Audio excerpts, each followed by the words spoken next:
এই মুহূর্তে বোলপুর নিউজে সরাসরি ছবি দেখাচ্ছি। মাঠ জুড়ে কার্যত আতঙ্কের পরিবেশ তৈরি হয়েছে।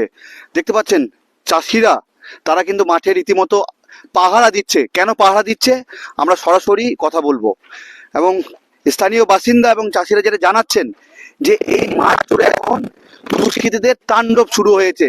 এই যে একটি সাবমার্সাল পাম্প রয়েছে, এই পাম্পে যে কেবল তারটি ছিল সেই তারটিকে তুলে নেওয়া হয়েছে। শুধু একটি নয়, এই রকম কিন্তু 24টি সাবমার্সালের পাম্পে যে তার, তামার তার, সেই তামার তার কিন্তু দুষ্কৃতীরা তুলে নিয়ে চলে গিয়েছে। এবং এই যে পাড়ইয়ের সাতর এলাকা, বিভিন্ন যে গ্রাম রয়েছে, যাদবপুর, মহুলা, বিস্তীর্ণ যে গ্রাম রয়েছে, সেই গ্রাম জুড়ে কিন্তু আতঙ্ক ছড়িয়েছে। এবং সমস্ত সাবমার্সালের যে তার, সেই তার কিন্তু দুষ্কৃতীরা নিয়ে চলে গিয়েছে। এবং এরপরই কার্যত চাষিরা মাথায় হাত, কারণ এই সময় খরার সময় জলের প্রয়োজন। আমরা দেখতে পাচ্ছি যে বিচন, সেই বিচন কিন্তু ফেলা হয়েছে চাষের জন্য, কিন্তু এখন কার্যত মরে যাচ্ছে সেই বিচন, কারণ জল নেই। এবং দুষ্কৃতীরা এই যে বিস্তীর্ণ এলাকা যে পাম্পগুলি ছিল, সেই পাম্পগুলি যে তারগুলি, সেই তারগুলি কিন্তু তুলে নিয়ে চলে গেছে। এর ফলে কার্যত মাঠ শূন্য হয়ে গেছে, জল নেই মাঠে। চাষিরা কি বলছে সরাসরি আমরা জানবো। বলছি, কি অভিযোগ আপনাদের? আমাদের অভিযোগ একটাই যে এই যে যারা চুরি করছে তাদের যাতে মানে প্রশাসন যেন একটা কোনো ব্যবস্থা আমাদের জন্য নেয়। হ্যাঁ, এবং সরকারের কাছে আমাদের এইটাই আবেদন। কি চুরি হয়েছে? আপনার? আমার চুরি হয়েছে এই সব আমার তারগুলো সব চুরি করে নিয়েছে, মোটর থেকে নিয়ে, যেটা উপর পর্যন্ত ছিল। কতগুলো হয়েছে এরকম? এরকম মোটামুটি 26টা। 26টা হয়েছে। এটা কোন এলাকায় হয়েছে? এটা যাদবপুর সাতর পঞ্চায়েত। আর কি কি গ্রাম রয়েছে এখানে? এখানে যাদবপুর আছে, মহুলা আছে, ফরিদপুর আছে, তারপরে আপনার রামগড়ি, সন্দীপুর আছে, বিষ্ণুখণ্ডা আছে। হ্যাঁ, তারপরে এইদিকে আপনার দেবগ্রাম এই সাইডটা নিয়েছে, সালন বাড়াল, এগুলো সবই নিয়েছে। ওগুলো আগে নিয়েছে, আর এগুলো নিয়ে আমাদের আজকে রাতে নিয়েছে, শুধু তারটা। হ্যাঁ, আচ্ছা, দেখি কিভাবে, মানে এটা দেখান তো কিভাবে চুরি করেছে। এই দরজাটা, হ্যাঁ, এই যে দরজাটা তালা মারা ছিল, হ্যাঁ। তালাটা ভেঙেছে। ভাঙার পর তারপরে এইখান থেকে এই যে পাইপ গুলাকে ভেঙে এই যে মানে মানে তারটাকে বার করেছে। হ্যাঁ, বার করে তারপরে আপনার গোটা তারটাকে তুলে নিয়ে চলে গেছে। টাটার লাইন নাই, হ্যাঁ, শুধু মোটরও লাইন নাই, শুধু তারটা নিয়েছে, সির্ফ তারটা নিয়েছে। আর সমস্ত তামার তারের এখন অনেক দাম। আরে এই যে তারগুলো, তামা তারগুলো, কিরকম দাম হবে এগুলো? দাম মোটামুটি আপনার 6 প্লাস আসবে না, 7,000 টাকা পড়বে। একদম তালাটা একদম ভেঙে দিয়েছে, তালা ভেঙে দিয়েছে। দেখতে পাচ্ছেন এই যে তার, এই তার যে তামাটি ছিল সেটাই কিন্তু বার করে নিয়ে চলে যাওয়া হয়েছে। এবং শুধু একটি দুটি নয়, এইরকম 24টি সাবমার্সাল যে পাম্প রয়েছে, সেই পাম্পের যে কেবল রয়েছে, সেই কেবল কিন্তু তুলে নেওয়া হয়েছে। এবং দেখতে পাচ্ছেন যে তামাটি ছিল, সেই তামাটি বার করে নেওয়া হয়েছে। এবং এই 100 ফুট তামার পরিমাণ হচ্ছে প্রায় 7,000 টাকা।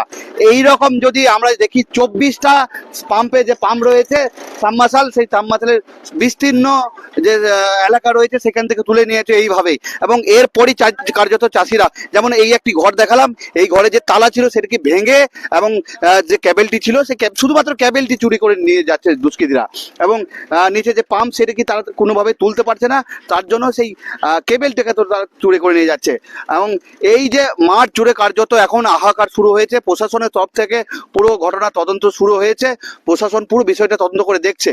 কিন্তু এই যে দুষ্কৃতীদের র্যাকেট, কিভাবে এই দুষ্কৃতীর র্যাকেট চালাচ্ছে, কোথা থেকে আসছে, সেই সব বিষয় নিয়ে প্রশাসন একদিকে তদন্ত করে দেখছে, অন্যদিকে আমরা দেখাচ্ছি যে কার্যত মাঠ এই মুহূর্তে জল শূন্য। সরাসরি সেই ছবি দেখাচ্ছে। এবং এই রকম শুধু একটি নয়, অনেক সাবমার্সাল যে পাম্পগুলি রয়েছে এগুলো ভেঙে ফেলা হয়েছে, এমনও ছবি দেখা গেছে। এবং যেটা শোনা যাচ্ছে যে ওই কেবল চুরি হয়ে যাচ্ছে, সত্যি? হ্যাঁ, কেবল চুরি হয়ে যাচ্ছে বলতে, আমাদের পাশে যে ভেড়ামারি, সালন, বড়াল, আজকে আমাদের যাদবপুর, মহুলা, ফরিদপুর মহুলা নিয়েছে গত পরশুদিন, কালকে নিয়েছে কেন্দ্র টাকাল, আজকে নিয়েছে যাদবপুর। আজকে 22টা সাবমার্সাল আজকে যাদবপুরে, প্রত্যেকটি সাবমার্সালে সব ওই পাইপগুলোকে ফাটিয়ে দিয়েছে, আর কেবলগুলোকে সব টেনে ছিঁড়ে নিয়ে চলে গেছে। অথচ আপনার টাটার ফাটার রয়েছে, কিছু নেই। এবারে যে মাঠে চাষ চলছে, এবারে জল নাই জমিতে, এবারে বুঝতেই পারছেন কি অবস্থা চাষিদের। এবারে এগুলো যাতে মানে কিছু একটা প্রশাসন ব্যবস্থা করে, সেই ব্যবস্থার জন্য আপনাদেরকে ডাকা হয়েছে। একদম ধান মানে পোতার সময়, এখন ধান পোতার সময়, ধান পুচ্ছে একবারে, ধান পোতা চলছে, মাঠে চাষ চলছে, এবার জল নাই। এবারে এত এত সাবমার্সিবল আপনার একসঙ্গে কি করে মানে ঠিক হবে? কত সাবমার্সিবল এরকম? এরকম সাবমার্সিবল আছে আজকে যেমন আমাদের এখানে প্রায় 40-50টা গ্রামের সাবমার্সিবল আছে, তার মধ্যে প্রায় 22-24টা সাবমার্সিবল আজকে কেবল চুরি করে নিয়েছে এক রাতে। আজকে কি কি বুঝতে পারছেন মানে কারা করছে কি? ওইটাই তো বুঝতে পারছি না বলেই তো আজকে এই তো আজকে প্রত্যেকটি গ্রামে আজকে চুরি হচ্ছে, আজকে প্রত্যেকটি গ্রামে চুরি হচ্ছে, প্রত্যেকটি গ্রামে মানুষ আতঙ্কিত হয়ে রয়েছে যে কেবল চুরি হচ্ছে কিন্তু ধরা পড়ছে না। তাহলে কি রাত পাহারা দিচ্ছেন এখন, মানে বাকি সাবমার্সিবল যারা রয়েছে তাদের কি রাত রাত পাহারা দিচ্ছে, মানে এবার সে তো আপনার একবার যাচ্ছে আবার চলে আসছে, এবার যাচ্ছে চলে আসছে, এবার তারপর বাড়িতে ঘুমিয়ে যাচ্ছে, তারপরে আর তো সেই সময় তো আর কোন সময় নিচ্ছে। সারা রাত আর থাকতে পারছি না। শীতের দিন সমস্যা হচ্ছে। কাল রাত্রিরে মোটামুটি আমাদের এই যে এলাকাটাতে যতগুলো সাবমার্সিবল আছে মানে 19টা মতন সাবমার্সিবল কেবল পুরো তুলে নিয়ে চলে গেছে। পাড়ই থানার পুলিশ এই মুহূর্তে ঘটনাস্থলে এসেছেন, দেখতে পাচ্ছেন চাষিদের সঙ্গে কথা বলছেন। পাড়ই থানার অন্তর্গত ৭০ গ্রাম পঞ্চায়েতের যাদবপুর গ্রামের যে মাঠ রয়েছে, বিস্তীর্ণ মাঠের এলাকায় যে সাবমার্সিবল পাম্প ছিল, সেই সাবমার্সিবল পাম্পের যে কেবল, সেই কেবল কিন্তু চুরি হয়ে যায়, এমনই অভিযোগ। তারপরে দেখতে পাচ্ছি পাড়ই থানার পুলিশ এসেছেন, চাষিদের সঙ্গে কথা বলছেন। সরাসরি সেই ছবি দেখতে পাচ্ছেন এবং এলাকায় ব্যাপক চাঞ্চল্য ছড়িয়েছে এই ঘটনাকে কেন্দ্র। স্থানীয় বাসিন্দা সূত্রে জানা যাচ্ছে প্রায় 24 থেকে 25টি যে সাবমার্সিবল পাম্প রয়েছে, পাম্পের কেবেলের তার রয়েছে, সেগুলো কিন্তু উধাও হয়ে গেছে। অনেক পাম্পে ভেঙে ফেলা হয়েছে পাম্প।